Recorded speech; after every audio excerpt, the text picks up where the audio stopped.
তাহলে আমাদের চ্যাপ্টার আজকে শুরু হবে হচ্ছে কাজ ক্ষমতা শক্তি। তো আমরা প্রথমেই কাজ নিয়ে কথা বলবো।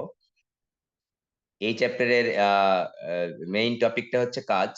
কাজ যদি আমরা বের করতে পারি তাহলে আর এই চ্যাপ্টারের এই কাজ কনসেপ্টটা কিন্তু অন্যান্য চ্যাপ্টার গুলাতেও লাগবে, অন্যান্য চ্যাপ্টার গুলাতেও লাগবে। সুতরাং এটা একটু ভালো করে বোঝার চেষ্টা করো।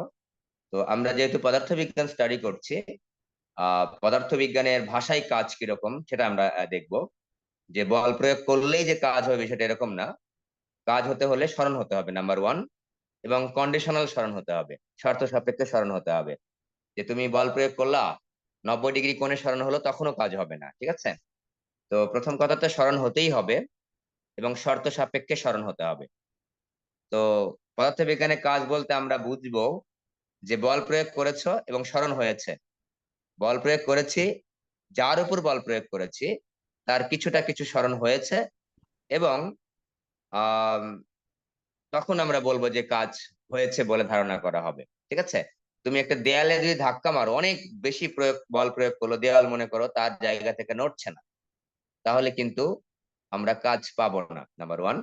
আবার দেখো, মনে করো দেওয়ালে একটা বস্তু আছে, একেবারে সোজা তুমি বল প্রয়োগ করলা। একটু কল্পনা করো, তোমরা যেখানে বসে আছো দেয়ালটা একটু খেয়াল করে দেখো। ওখানে একটা বস্তুর উপর বল প্রয়োগ করলা, দেয়ালে মনে করো আছে। বস্তুটা একেবারে সামনের দিকে তো যাওয়ার রাস্তা নেই, কারণ দেওয়াল তো সামনেই। বস্তুটা মনে করো উপরের দিকে উঠে গেল 90 ডিগ্রি কোণে, সরণ কিন্তু হয়েছে। বস্তুটা তার জায়গা থেকে উপরের দিকে উঠে গেছে মনে করো, তবুও কাজ হবে না পদার্থ বিজ্ঞানের ভাষায়, ঠিক আছে? তো পদার্থ বিজ্ঞানের ভাষায় তাহলে কি হতে হবে? সরণ তো হতেই হবে এবং কিছু শর্তও থাকতে হবে। তো আমরা সাধারণভাবে কাজকে সংজ্ঞায়িত করব এভাবে, যে বল প্রয়োগে যদি বস্তুর সরণ ঘটে, তাহলে বল এবং বলের দিকে সরণের উপাংশের গুণফলকে কাজ বলে। তাহলে কাজের পরিমাপটা এরকম ভাবে আমরা করব: একটা বস্তুর উপর বল প্রয়োগ করেছি, একটা বস্তুর উপর, যে কোনো ভরের একটা বস্তুর উপর মনে করো বল প্রয়োগ করেছি, ঠিক আছে? এই বল প্রয়োগ করেছি। আজকে এখানে কিন্তু ভেক্টর আমাদের লাগবে, একটু খেয়াল করে দেখবা। এই কনসেপচুয়াল সবগুলো পড়াবো। বল প্রয়োগ করেছি এম ভরের একটা বস্তুর উপর। মনে করো এই বরাবর বস্তুটা এখান থেকে এখানে চলে আসলো, দেখো খেয়াল করো। একেবারে বল যেদিকে প্রয়োগ করেছি বস্তুটার সরণ হয়েছে সেই দিকেই, মনে করো এক্স পরিমাণ সরণ হয়েছে। তাহলে আমরা বলবো যে W is equal to F into X. বল এবং, যেহেতু এটা বলের দিকে সরণ, যদি তুমি বলতে চাও বলের দিকে সরণের উপাংশ কত, তো তোমরা আরো বলতে পারো যে এফ এক্স কস 0 ডিগ্রি বলতে পারো। কারণ আমি যেদিকে বল প্রয়োগ করেছি সেদিকেই সরণ হচ্ছে। তার মানে হচ্ছে সরণটা হচ্ছে, বলের সাথে সরণের মধ্যবর্তী কোণ হচ্ছে 0 ডিগ্রি। তাহলে এই যে এই বরাবর উপাংশ কত, ঠিক আছে? তো আমরা 0 ডিগ্রি লিখতে পারি। আবার অনেক সময় দেখো যে বল প্রয়োগ করেছো, তুমি একটু খেয়াল করবে এখানে একটু ভালো করে। বল প্রয়োগ করেছে একটা বস্তুর উপর, এই বরাবর এম ভর একটা বস্তু আছে এখানে। আমি যে খাতা তোমাদের সামনে পড়াচ্ছি, এই খাতাতেই একটা তল মনে করো, আমি অন্য কোনো তলে কিন্তু যাচ্ছি না। নিউটনের পদার্থবিজ্ঞান বা বিভিন্ন জায়গায় পড়াতে আমি সবসময় বলেছি যে এই যে খাতা, যে তলটা, এই একটাই তল, এখানেই বস্তু কিন্তু বিভিন্ন ভাবে যেতে পারে। বল প্রয়োগ করেছে এইদিকে, এদিকে যাওয়ার কথা বস্তু, এদিকে যাওয়ার কথা, বস্তু যায় না এদিকে, বস্তুটা একটু বেঁকে এই বরাবর গেছে, যেতেই পারে, ঠিক আছে? একই তলে কিন্তু, এটা কিন্তু উল্লম্ব তলে কিন্তু না। আবারও বলছি, এই বস্তুটা গেছে উল্লম্ব তলে না। এই যে আমি মনে করো এই যে আমি এই এই এখানে একটা বস্তু রেখেছি, এখানে আমি বল প্রয়োগ করলাম সোজা, একটা কলম দিয়ে একটা কলমের উপর। এই সোজাসুজি না, যে এই কলমটা একটু এই দিকে গেছে, কলমটা একটু এই তলেই, এই পাতা, এই খাতায় এই বরাবর গেছে। মানে বল প্রয়োগের দিক ছিল, দেখো লাল কালি দিয়ে, লাল কালির কলম দিয়ে আমার বল প্রয়োগের দিক দেখাচ্ছি। আর এটা মনে করো আর একটা বস্তু। তো বস্তুটা এই বরাবর যাওয়ার কথা, বস্তুটা এই কলমটা এই বরাবর যাওয়ার কথা, সবুজ কলমটা যেহেতু বল প্রয়োগ করেছি, মনে করো তার বস্তুটা এইভাবে না যে এইভাবে গেছে, এই দিকে গেছে, মানে একটু থেটা কোণে গেছে সবুজ কলমটা, ঠিক আছে? তো একই তলে কিন্তু থেটা কোণে, এটা কিন্তু উল্লম্ব তলে কিন্তু যায় নাই, একই তলের উপর কথাটা বলছি আমি। এই কনসেপ্ট গুলো একটু ক্লিয়ার হওয়া দরকার, না হলে তোমাদের পরবর্তীতে দেখা যাচ্ছে প্যাচ লেগে যাবে। প্যাচ যেন না লাগে, একেবারে কনফিডেন্টলি যেন তুমি তোমার অ্যান্সারটা করতে পারো, সেই চেষ্টাটাই আমি করি সবসময়ের জন্য। আচ্ছা, এদিকে বল প্রয়োগ করেছে, মনে করো বস্তুটা এখানে চলে এসেছে, এমবরের বস্তুটা। তো দেখো বল প্রয়োগ করেছে এই দিকে, এটা হচ্ছে বল প্রয়োগের দিক, আর এটা হচ্ছে বস্তুটা যাওয়ার দিক। সরণটা মনে করো হয়েছে এস।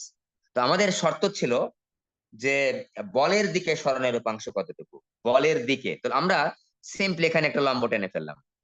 দেখো বলের দিকে যদি লম্ব, তাহলে আমার এই বরাবর বস্তুটা এখানে গেছে, এই বরাবর বস্তুটা গেছে এখানে, তাহলে আমি লম্ব যখন টানলাম, বলের দিকে সরণ কিন্তু পেয়ে গেলাম এই পর্যন্ত। এটাকে যে এ বিন্দু বলো, এটাকে বি বিন্দু বলো, এটাকে সি বিন্দু যদি বলো তুমি, বস্তু গেছে এ থেকে সি বরাবর, আমি লম্ব টেনে এবিটা কিন্তু বলের দিকে সরণ, বলের দিকে সরণের উপাংশ। তো আমরা সিম্পলি একটা ত্রিকোণমিতি ব্যবহার করতে পারি। যে আমাদের দরকার, দেখো আমাদের বল এবং সরণের উপাংশ দরকার। একটু খেয়াল করবা, কখনোই কস থেটা হবে কিনা, সাইন থেটা হবে কিনা, ট্যান থেটা হবে কিনা, এগুলো নিয়ে আমরা মাথা ঘামাবোই না। আমাদের টার্গেট হচ্ছে বল গুণ বলকে বলের দিকে সরণের উপাংশ দ্বারা গুণ করা, বলের দিকে সরণের উপাংশ দ্বারা গুণ করা, সরণের উপাংশ দ্বারা গুণ করা। ঠিক আছে, এটা হচ্ছে আমাদের কাজ, কাজের পরিমাণ। এখন বল দেখো এখানে এফ, বলের দিকে সরণ কিন্তু এখানে দেখো এক্স, এই যে দেখো এই পর্যন্ত এক্স, বল গুণ এক্স। এখন এক্স সমান সমান সাইন থেটা হবে না, কস থেটা হবে না, ট্যান থেটা হবে, এইটা নিয়ে এখন মাথা ঘামাবো না, একটু ভালো করে ক্লিয়ার করে শুনবা। দেখো আমার এক্স দরকার, যেহেতু বলের দিকে সরণ হয়েছে এবি পরিমাণ, অর্থাৎ এক্স বা এবি যে কোনোটাই বলতে পারো। বলের দিকে সরণের উপাংশ হচ্ছে এ থেকে বি পর্যন্ত। তো এখন আমার মনে করো এ থেকে সি পর্যন্ত যেহেতু বস্তুটা গেছে, এ সি এর দূরত্ব দেওয়া আছে, তাহলে এসি গিভেন, ফর এক্সাম্পল এসিটা দেওয়া আছে, সেটা হচ্ছে এসি গিভেন ইজিক্যাল টু মনে করো এস। আর আমার এক্স দরকার, এক্স বা হচ্ছে আমি অবলিক দিয়ে লিখলাম, এ বি হচ্ছে দরকার, বলার দিকে স্বর্ণপংশ দরকার। যেহেতু আমাদের ভূমি দরকার, অতিভুজ দেওয়া আছে, আমরা এখানে কস থেটা ব্যবহার করতে পারি, কস থেটাটা ব্যবহার করতে পারি। যে কস থেটা ইজিক্যাল টু, খেয়াল করে দেখো আমি যদি পাশে একটু লিখি, কস থেটা ইজিক্যাল টু, এই যে এটা হচ্ছে লম্ব, এটা হচ্ছে অতিভুজ, অতিভুজ, হ্যাঁ, তাহলে ভূমি ভাগ অতিভুজ হবে। তাহলে আমরা A B divided by AC লিখতে পারবো। তাহলে আমরা এবি আমাদের যেহেতু দরকার, AB is equal to AC cos theta, হ্যাঁ, বা এবির জায়গায় আমরা লিখবো x is equal to S cos theta. তাহলে আমরা এখান থেকে লিখি হচ্ছে এফ এস কস থেটা। তোমরা 9-10-এ পড়ে আসছো এফ এস কস থেটা। এখন প্রশ্ন হচ্ছে, সবসময় কি আমি এস কস থেটা দ্বারা বার করবো কিনা? না, এটা আমার দেখার বিষয় না। আবারও বলছি, এটা আমার দেখার বিষয় না যে কস থেটা হবে না, সাইন থেটা হবে না, ট্যান থেটা হবে। আমার টার্গেট হচ্ছে বল যেদিকে প্রয়োগ করেছে সেই দিকে সরণের উপাংশ কতটুকু আছে। এই যে বল প্রয়োগ করে দেখো বস্তুটার উপর, এম ভরের বস্তুর উপর বল প্রয়োগ করেছে এই দিকে, যে আমি যদি একটু টেনে দেখাই, এই বরাবর বল প্রয়োগ করেছি, তাহলে আমি এই বরাবর উপাংশ, সরণের উপাংশ হচ্ছে দেখো এ থেকে বি পর্যন্ত। এই এ বি বের করতে আমার সাইন থেটা লাগবে না ট্যান থেটা লাগবে, সেটা প্রশ্নে যেটা দেওয়া থাকবে সেটার উপর নির্ভর করবে। প্রশ্ন থেকে তুমি কি করবা, প্রশ্নে যা যা উপাত্ত দেওয়া থাকবে সেখান থেকে তুমি এবি এর মানটা কিভাবে বের করা যায়, সেটা সাইন থেটা দিয়েও বের করা যেতে পারে, ট্যান থেটা দেওয়া বের করা যেতে পারে, বা কস থেটা দিয়েও বের করা যেতে পারে। ঠিক আছে, এখানে আমরা ধরে নিলাম যে এস এর মানটা দেওয়া আছে, তাই হচ্ছে আমরা এখানে এফ এস কস থেটা পেয়েছি। এখন আমি যদি এটাকে আবার আমি রিপ্লে করব, রিকল করব, একটু মনে করো, এখন তোমার দেয়ালে একটা মই সেট করেছো তুমি, তোমার চোখের সামনে দেয়াল আছে, দেয়ালের দিকে একটু খেয়াল করো, এখানে একটা মই সেট করেছে, এই যে এটা মনে করো দেয়াল, এটা দেওয়াল, এটা ভূমি, একটু খেয়াল করো, এটা ভূমি, এখানে মনে করো একটা মই সেট করেছো। এবার কিন্তু তুমি যাচ্ছ কোন দিকে দেখো খেয়াল করে, এই মই বেয়ে মনে করো কোনো একটা বস্তু নিয়ে তুমি উঠছো উপরের দিকে, এটা মই, এটা মই। এখন কিন্তু এই যে আমি কোণটা লিখছি এখানে থেটা, এই থেটা কোণটা কিন্তু একই তলে কিন্তু না। এখানে কিন্তু আমি বলেছিলাম যে এই দিকে বল প্রয়োগ করেছি, একই তলে বস্তুটা থিটা কোণে সরে গেছে, একই তলে। এই যে খাতার পাতায় একটা তল চিন্তা করো, কিন্তু এখন কিন্তু দেখো এটা ভূমি, আমি যদি একটু এরকম করে দিই গ্রাউন্ড চিহ্ন, এটা ভূমি, আর মইটা কিন্তু উল্লম্ব তলে লাগানো আছে, উল্লম্ব তলের সাথে থিটা কোণে লাগানো আছে। এখন কিন্তু এইটা একটা তল, যেটাকে আমরা বলছি মেঝে, মেঝে চিন্তা করতে পারো, এই যে এটা লাগিয়েছি, আর এটা হচ্ছে দেয়ালের দেয়াল, এটা, আর দেয়ালে এইভাবে একটা মই লাগিয়েছি। ঠিক আছে, তাহলে এটা এখন মনে করো এই দেয়াল বেয়ে এখন আমি মনে করো এখানে উঠছি বা নামছি, এরকম হতে পারে। এখন প্রশ্ন হচ্ছে যে এবার দেখো খেয়াল করো, এখানে থেটাটা দেওয়া আছে আগের মতোই, কিন্তু থেটাটা আমি এটাই ধরেছি। এবার খেয়াল করো, বস্তু কিন্তু এইদিকে আছে। এখন এই বস্তুটার ভর মনে করো এম, এই বস্তুটার ভর মনে করো এম। এখন বস্তুটা উঠুক অথবা নামুক, যাই হোক না কেন, আমরা আগে ধরে নিচ্ছি বস্তুটা এখানে আছে, তো এখানে উঠেছি মনে করো। এখন আমি কাজ বের করব, এখন আমি কাজ বের করব। কাজ ইজিক্যাল টু, খেয়াল করো এইটা একটু একটু ভালো করে খেয়াল করবা যে কাজ ইজিক্যাল টু কিভাবে আমি বের করছি। এখানে এখানে কিন্তু আর বলের দিকে সরণ কিন্তু এটা হবে না। এই ময়ের দৈর্ঘ্য মনে করো এস, ময়ের দৈর্ঘ্য মনে করো এস। আর এই এখান থেকে এটাকে আমি যদি এ পয়েন্ট ধরি, এটাকে বি পয়েন্ট ধরি, এটাকে যদি সি পয়েন্ট ধরি, দেখো সি পয়েন্টে যে বস্তুটা আছে তার উপরে একটা বল কাজ করছে, নাম ধরে নাও অভিকর্ষ বল। এই বস্তুটা যেহেতু উল্লম্ব তলে আছে, আমাদের সকলের জানা আছে যে উল্লম্ব তলে যখন কোনো বস্তু থাকে তার উপর একটা অভিকর্ষ বল কাজ করে, যেটাকে আমরা বলি হচ্ছে বস্তুর ওজন। তো বস্তুর ওজন বা অভিকর্ষ বল একই কথা। স্যার কিছু শোনা যখন যাচ্ছে না। এই শোনা যায় না? স্যার শোনা যাচ্ছে। যায় স্যার। আচ্ছা, যায়। নেটের প্রবলেম হতে পারে, অথবা মিউট করে রেখেছো, এখানে একটু খেয়াল তো দেখো তো। এখানে বস্তুর ওজন আর অভিকর্ষ বল কিন্তু একই কথা, মাথায় যেন থাকে। অভিকর্ষ বল বা অভিকর্ষ বল ইজিক্যাল টু এমজি। এটাকে আমরা কখনো কখনো ডব্লিউ দ্বারা প্রকাশ করতে থাকি, যে বস্তুর ওজন বা অভিকর্ষ বল এফ ও বলতে পারো, আবার ডব্লিউ বলতে পারো। এফ বা ডব্লিউ, আমি অবলিক দিয়ে এফ বা ডব্লিউ লিখলাম, ডব্লিউ অবলিক এফ দ্বারা আমরা প্রকাশ করতে পারি। যখন আমরা লিখি অভিকর্ষ বল তখন লিখি এফ, যখন বস্তু লিখি হচ্ছে ওজন তখন লিখি এমজি, কথাটা কিন্তু একই। এখন দেখো তো এই ওজনটা কিন্তু এই বরাবর কাজ করে, খাড়া নিচের দিকে।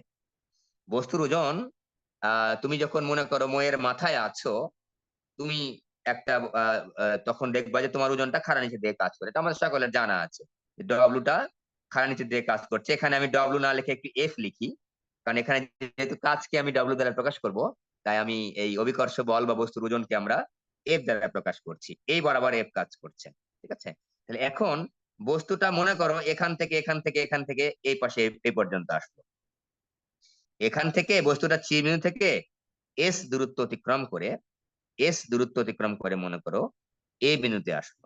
এখন প্রশ্ন হচ্ছে আমার থিটা কিন্তু এটা দেওয়া আছে, যেটা হচ্ছে অনুভূমিকের সাথে এই মই যেটা দেয়ালের সাথে লাগানো আছে, সেট করা আছে, সেটার কোণ হচ্ছে থিটা। এখন দেখো আমাদের কাজ ইজিক্যাল টু কিন্তু বল ইনটু বলের দিকে সরণের উপাংশ আছে। খেয়াল করবা, বল গুণ বলের দিকে সরণের উপাংশ, সরণের উপাংশ, এটাই হচ্ছে বল গুণ বলের দিকে সরণের উপাংশ। খেয়াল করো তো বলটা কিন্তু এইদিকে কাজ করছে বস্তুর উপর, যেহেতু উল্লম্ব তলে আছে।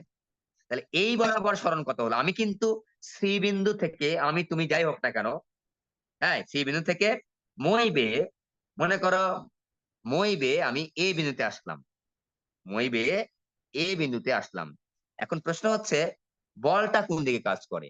আমি যে ময়ের মাথার উপর আছি, হ্যাঁ, তাহলে এই যে এখানে আসলাম বা এখানে আছি মনে করো এখন পর্যন্ত, বা এখান থেকে এখানে এসেছি, এ থেকে সি তে এসেছি, যেটাই বলো না কেন, এ থেকে সি তেও যেতে পারো, সি থেকে এ তেও যাইতে পারো। যখনই তুমি উল্লম্ব তলে যাচ্ছ তখন তার উপর অভিকর্ষ ত্বরণ কাজ করছে। এখন খেয়াল করো বলটা কাজ করছে কিন্তু এই দিকে, বলটা কাজ করছে কিন্তু এই দিকে। আর তোমার সরণটা তাহলে কোন দিকে আমি কনসিডার করব? এই বরাবর সরণ কনসিডার করবো। তাহলে বলটাকে যদি ধরি আমি এফ গুণ, সরণটা হবে কিন্তু বিসি, সরণটা কিন্তু হবে বিসি। একটু খেয়াল করো, এই যে বি থেকে সি পর্যন্ত সরণ একটু কম্পেয়ার করি, একটু এখানে এসে, এখানে সরণ ছিল কিন্তু এ থেকে বি, বি থেকে সি কিন্তু না, মানে এটা তো উল্লম্ব তল না, এটাতে একই তলে বস্তুটা এই বরাবর বল প্রয়োগ করেছিলাম, এই বরাবর উঠে যাচ্ছে, মানে বেঁকে যাচ্ছিল একটু থেটা কোণে, একই তল। খাতার পাতা যেটা তোমাদেরকে পড়াচ্ছি, এটাকে একটা তল চিন্তা করো। আমি এই বরাবর বল প্রয়োগ করেছিলাম, বস্তুটা বেঁকে এই বরাবর গেছে থেটা কোণে, তাহলে বল প্রয়োগ করেছে কিন্তু এই বরাবর, এই বরাবর গেছে, এই যে থেটা। তাহলে আমার সরণটা কোথায়? এবি, এবি সরণ। কিন্তু এখানে দেখো এটা কিন্তু ভূমি, কিন্তু এটা তো উল্লম্ব তল। উল্লম্ব তলে যখন বস্তু আছে, বস্তুটার উপর যে বল কাজ করছে তার নাম হচ্ছে অভিকর্ষ বল। তাহলে অভিকর্ষ বল নিচের দিকে কাজ করছে যেহেতু, তাহলে আমাদের সরণের উপাংশ কিন্তু এখন এবি হবে না।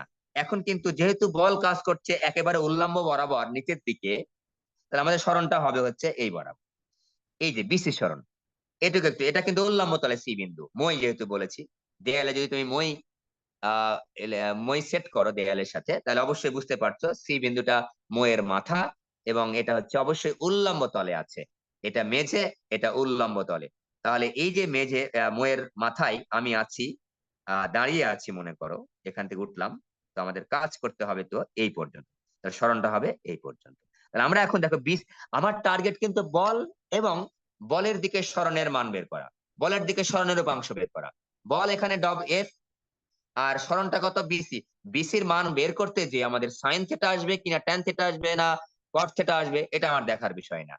তারপরে কথাটা বলবো অবশ্যই, আমরা কখন কস থেটা লিখবো এটা বলবো, কিন্তু এখন দেখো এটা আমার, দেখো এই মানটা আমার জানা আছে, এটা অতিভুজ, কারণ আমার ময়ের দৈর্ঘ্য আমার জানা আছে।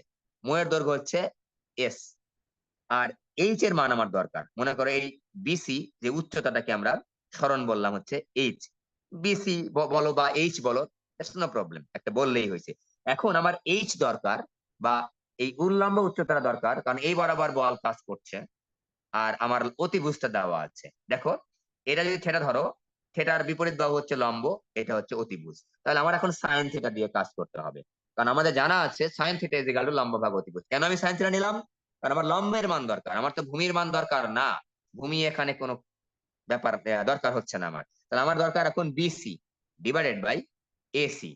তো আমাদের দরকার BC, BC is equal to AC sine theta. এসির মান আমরা ধরে নিয়েছি এস সাইন থেটা, আর বিসির মান হচ্ছে এইচ। তাহলে আমরা এখন দেখো পেলাম এফ এর জায়গায় এফ লিখলাম, আর বিসির জায়গায় লিখলাম এস সাইন থেটা। খেয়াল করে দেখো, আগেরটা ছিল কস থেটা, এখন ছিল সাইন থেটা। একটু ঝামেলাযুক্ত কোন মনে হচ্ছে, যে কখন কস থেটা ব্যবহার করব, কখন সাইন থেটা ব্যবহার করব। 9-10 সব সময় এফ এস কস থেটা ব্যবহার করে আসছি। হ্যাঁ, তো ওখানে আমি তো আগেই বলেছি একটু এক্সটেন্ড স্যার, লেভেলে পড়াবো আমরা। বস্তুটা যখন সি থেকে এতে যাচ্ছে তখন কি এই সূত্রটা? না, সূত্র টুত্র এখানে নাই, সূত্র একই সূত্র, সেম সূত্র। না না সূত্র স্যার, মানে হচ্ছে বল। সি থেকে এতে যখন আসবে তুমি তখনই কিভাবে কখনোই, যাব আমি এ একটু থেকে? বলি, কখনোই তুমি চিন্তা করবা না যে আমাকে সাইন থেটা ব্যবহার করতে হবে নাকি কস থেটা ব্যবহার করতে হবে, এইটা চিন্তাতে নেওয়া যাবে না। আমরা চিন্তা করব বল এবং বলের দিকে সরণের উপাংশ আমরা চিন্তা করব। দেখো এখানে বল ছিল, অভিকর্ষ বল নিচের দিকে, তাহলে সরণের উপাংশটা হবে এই বরাবর বলের দিকে। বলে তুমি সি থেকে মনে করো এ তে এসেছো, এস পরিমাণ দূরত্ব অতিক্রম করে, কিন্তু তোমার সরণ কতটুকু, বলের দিকে সরণ কতটুকু, এই যে বিসি পরিমাণ, এই যে বিসি পরিমাণ, ঠিক আছে? যেহেতু এটা উল্লম্ব তলে, কারণ আমার বল কাজ করছে এই বরাবর, এটা একটু খেয়াল করো, বল কাজ করছে এই বরাবর, তাই বলের দিকে সরণের অংশ হয়েছিল এই বি পরিমাণ। ঠিক আছে, এটা একই তলে, এটা হচ্ছে উল্লম্ব তল। তাই সাইন থিটা হবে এখানে, মুখস্থ করবা, কস থিটা হবে এখানে, মুখস্থ করবা, তাহলে হবে না, নো নিড। এখন বলি তোমাকে যে এখানে কস থিটা হলো না কেন, ওখানে কস থিটা হলে এখানে কস থিটা কি করা যেত না?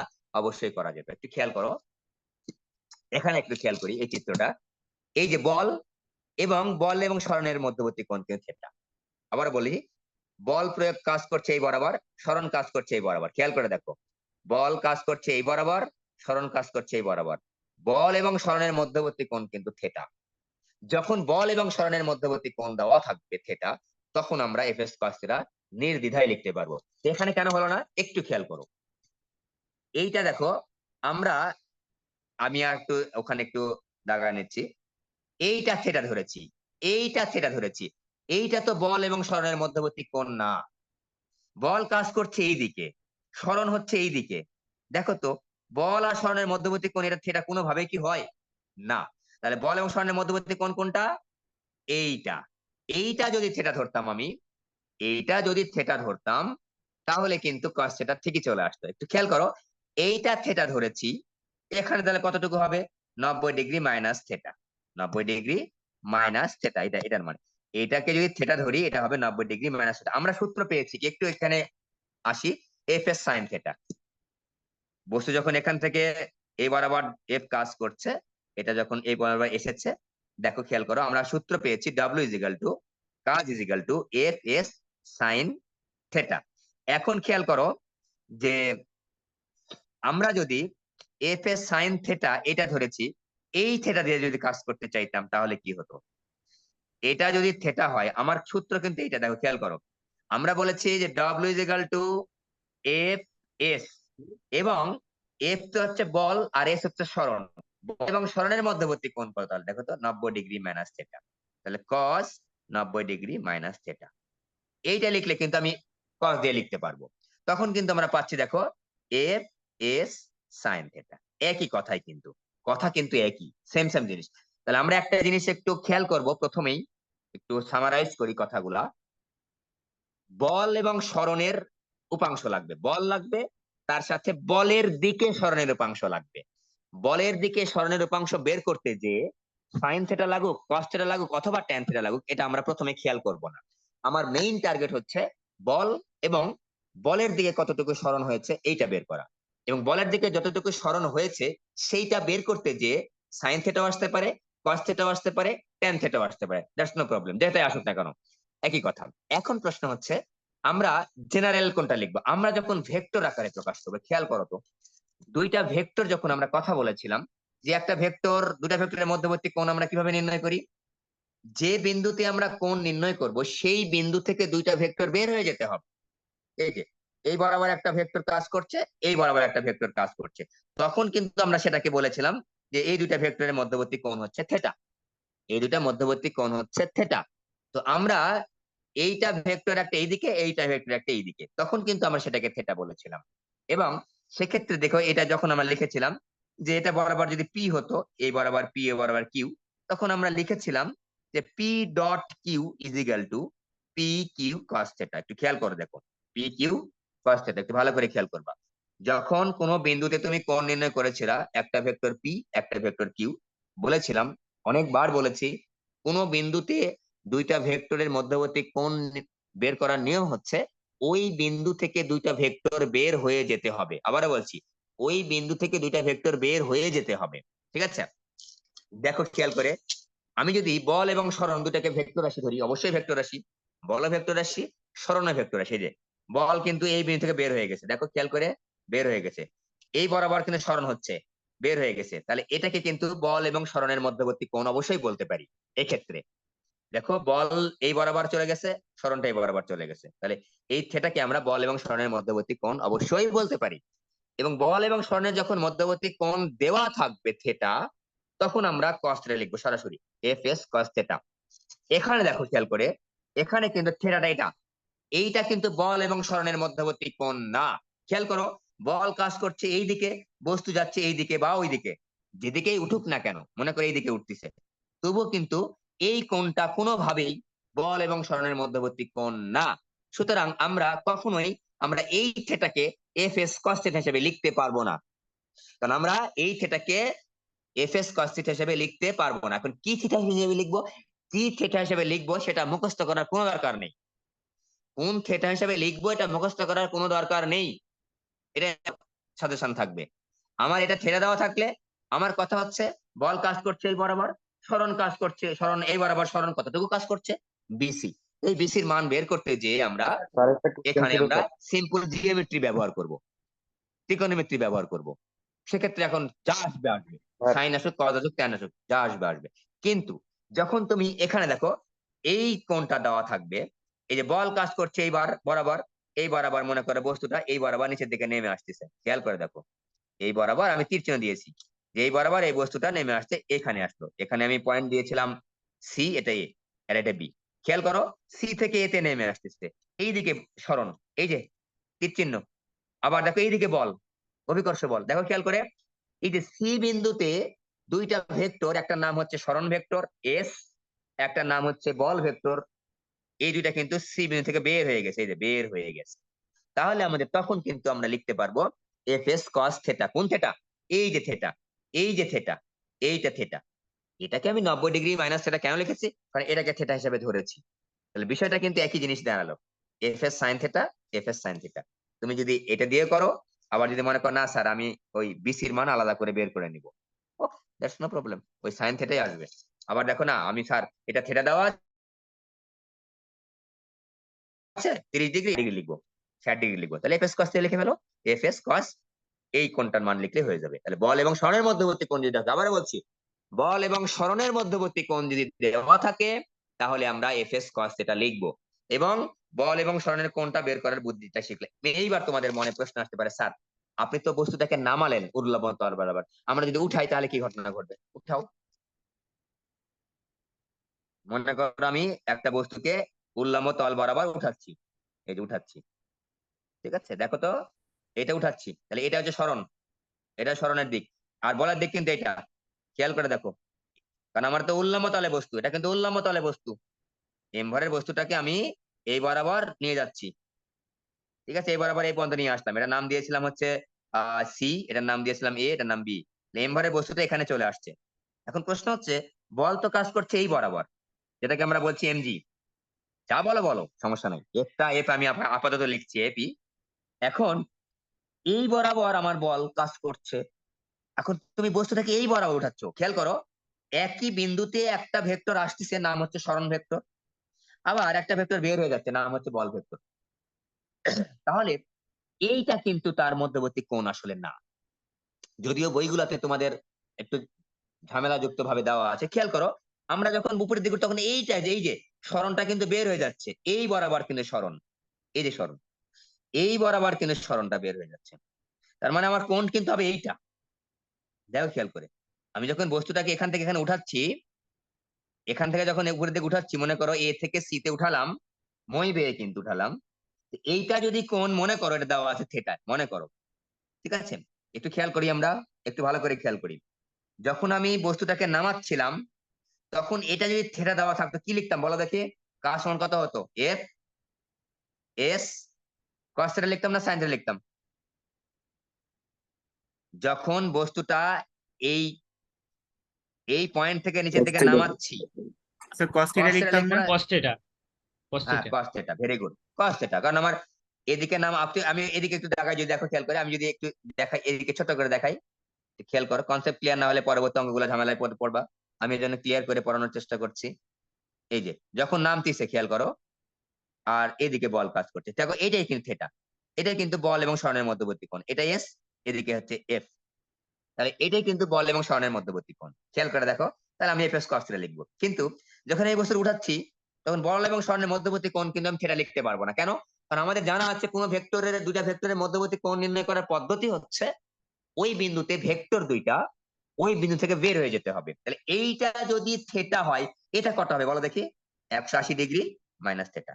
তাহলে আমরা যখন একটা বস্তুকে উঠাচ্ছি, খেয়াল করে দেখো, একটা বস্তুতে এই পর্যন্ত যখন উঠাচ্ছি, তখন কাজের পরিমাণ কত হবে, এক্ষেত্রে ডাব্লিউ ইজ ইকুয়াল টু কত হবে, এফ এস, দেখো খেয়াল করো, কত হয় বলো দেখি, আমি যখন উঠাচ্ছি, তখন এই পর্যন্ত উঠে এই বরাবর উঠাচ্ছি, তখন কত হবে, cos বল 180 হচ্ছে ডিগ্রি মাইনাস থিটা। এই বরাবর উঠাচ্ছি না, 180 ডিগ্রি মাইনাস থিটা, বল এবং সরণের মধ্যবর্তী কোণ, এখানে কত হবে বলো দেখি, 180 degree minus theta, minus F S cos theta হবে, minus F S cos theta, ঠিক আছে। এইটা দ্বারা আমি কি বুঝলাম, মাইনাস কি আর প্লাসই কি, আসল সত্যি কথা বলতে কি, আমি যখন উপরের দিকে উঠাচ্ছি বস্তুটাকে, তখন কিন্তু অভিকর্ষ বলের বিরুদ্ধে কাজ করছি, আমি তখন অভিকর্ষ বলের বিরুদ্ধে কাজ করছি, এই নেগেটিভ চিহ্ন বোঝাচ্ছে যে অভিকর্ষ বলের বিরুদ্ধে কাজ বা ঋণাত্মক কাজ বা বলের বিরুদ্ধে কাজ করছি। আর যখন অভিকর্ষ বল কাজ করছে, বস্তুটাকে যখন নামাচ্ছে, অভিকর্ষ বল নিজে নিজেই কাজ করছে, তখন কিন্তু F S cos theta positive কাজ হচ্ছে, ঠিক আছে, তো কাজের পরিমাণটা কিন্তু একই, দেখো F S cos theta, F S cos theta, F S cos theta, F S cos theta, কিন্তু একটা নেগেটিভ একটা পজিটিভ, একটা হচ্ছে অভিকর্ষ বলের বিরুদ্ধে কাজ, একটা হচ্ছে অভিকর্ষ বলের দ্বারা কাজ, অভিকর্ষ বলের দিকে কাজ, এই যে এইটাই, আর কোনো পার্থক্য নেই, ঠিক আছে, একই জিনিসই আসবে, কিন্তু মান কিন্তু শেষ পর্যন্ত একই আসবে, বলের দ্বারা কাজ, বলের বিরুদ্ধে কাজ যখন পড়াবো, তখন বিষয়গুলো আরো ক্লিয়ার হবে। ওকে, তাহলে আপাতত আমরা কাজ বুঝলাম, যে আমার বল দরকার, আর বলের দিকে সরণের উপাংশ দরকার, বলের দিকে সরণের উপাংশ দরকার, ঠিক আছে, বলের দিকে সরণের উপাংশ দরকার, দুটাকে গুণ করলে আমরা কাজ পেয়ে যাব, এবং এই দুইটা গুণ করতে যে আমরা যদি cos থিটা আনতে হয় cos থিটা আনবো, sin থিটা আনতে হয় sin থিটা আনবো, এটা কোনো আমার দরকার নেই। এখন প্রশ্ন হচ্ছে, মনে করো বল এবং সরণের মধ্যবর্তী কোণ দেওয়া আছে, সাধারণত আমরা যে সূত্রটা পদার্থবিজ্ঞানের বইগুলোতে ইউজ করে থাকি, এফ এস কস থিটা দ্বারা ইউজ করতে থাকি, মনে রাখবা, আমি W is equal two F S cos theta লিখেছি, এই থিটা ইন্ডিকেট করছে বল এবং সরণের মধ্যবর্তী কোণ, তখন আমি এফ এস কস থিটা লিখতে পারবো। আবার বলি, এই থিটা ইন্ডিকেট করছে, প্রকাশ করছে এই বল এবং সরণের মধ্যবর্তী কোণ, তার মানে বল এবং সরণের মধ্যবর্তী কোণ যদি থিটা দেওয়া থাকে, তাহলে আমরা এফ এস কস থিটা লিখবো, এটা নিয়ে আর কোনো কথা নেই, এটা নিয়ে আর কোনো চিন্তা ভাবনা করা দরকার নেই। ঠিক আছে? এফএস কস থিটা কখন লিখতে পারবো? বল এবং সরণের মধ্যবর্তী কোণই যখন দেওয়া আছে। দেখো প্রত্যেকটা ক্ষেত্রে আমি কিন্তু বের করে দেখিয়েছি। এই যে 90 ডিগ্রি মাইনাস থিটা, বল এবং সরণের মধ্যবর্তী কোণ, যদি এটা থিটা দেওয়া থাকে, এখানে যদি থাকো থিটা কস থিটা, ঠিক আছে? সুতরাং কস থিটা দেওয়া থাকলে আমরা বুঝে ফেলবো যে এই থিটাটা কিন্তু যে কোনো থিটা না, এই থিটাটা হচ্ছে অবশ্যই বল এবং সরণের মধ্যবর্তী কোণ। এখন প্রকাশ কর, দেখো তো খেয়াল করে, আমরা মাত্র লিখে এসেছি দুইটা ভেক্টরের মধ্যবর্তী কোণ যদি থিটা হয়, A dot B is equal to লিখেছি আমরা এ বি কস থিটা। এটা মনে করো এ ভেক্টর, এটা বড় করো বি ভেক্টর, মাত্র আমরা পিকিউ দিয়ে লিখেছি। দেখো এই যে দুইটা ভেক্টর এ আর বি ও বিন্দু থেকে বের হয়ে গেছে, যাদের মধ্যবর্তী কোণ theta, A dot B is equal to A B cos theta লিখেছি। তাহলে আমরা এটাকে লিখতে পারি এখন F dot S, F dot S অর্থাৎ কাজ হলো বল এবং সরণের ডট গুণফল।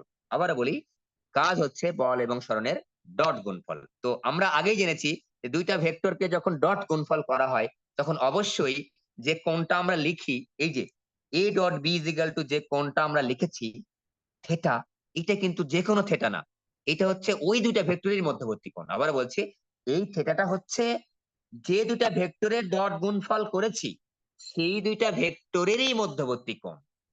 এখানেও কিন্তু তাই বলেছি আমি, যে বল এবং সরণের মধ্যবর্তী কোণই হচ্ছে থিটা। বল এবং সরণের মধ্যবর্তী কোণই যদি থিটা হয়, তবেই কিন্তু আমরা এফ এস কস থিটা লিখতে পারবো, এবং তখন কিন্তু আমরা এফ ডট এস লিখতে পারছি। তাহলে আমরা বলতে পারি বল এবং সরণের ডট গুণফলকেও কাজ বলে। বল এবং সরণের ডট গুণফলকে বা স্কেলার গুণফলকে কাজ বলে। আমরা আরো জানি যে বল এবং সরণ দুইটা ভেক্টর রাশি, তাদের ডট গুণফল, দুইটা ভেক্টর রাশির ডট গুণফলে সবসময় কি উৎপন্ন হয়? স্কেলার রাশি উৎপন্ন হয়। সুতরাং আমরা একটা কমেন্ট কিন্তু করতে পারি, একটা মন্তব্য কিন্তু করতে পারি যে কাজ একটা স্কেলার রাশি। তাহলে আমাদের যদি আসে কাজ একটা স্কেলার রাশি ব্যাখ্যা করো, তাহলে আমরা কিন্তু ইজিলি ব্যাখ্যা করতে পারবো। ঠিক আছে? যেহেতু আমাদের জানা আছে দুইটা ভেক্টর রাশির ডট গুণফলে প্রাপ্ত রাশিটা যদি স্কেলার হয়, তবেই কিন্তু সেটাকে কিন্তু ডট গুণফল বলে। তাহলে এখন দেখো, আমরা যেহেতু কাজকে বল এবং সরণের ডট গুণফল দ্বারা প্রকাশ করতে পেরেছি, সুতরাং অবশ্যই কাজ একটা স্কেলার রাশি। ঠিক আছে? কাজ অবশ্যই একটা স্কেলার রাশি। ওকে, তাহলে এইটুকু আমরা কাজ নিয়ে কথা বললাম। এখানে এই সরণকে সবসময় যে এস দ্বারাই প্রকাশ করতে পারবা তুমি, বিষয়টা এরকম না।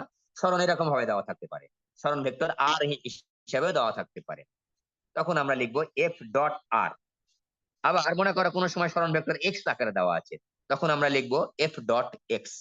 ঠিক আছে? তো আমরা যেভাবে দেওয়া থাকবে সেভাবে লিখবো, দ্যাটস নো প্রবলেম।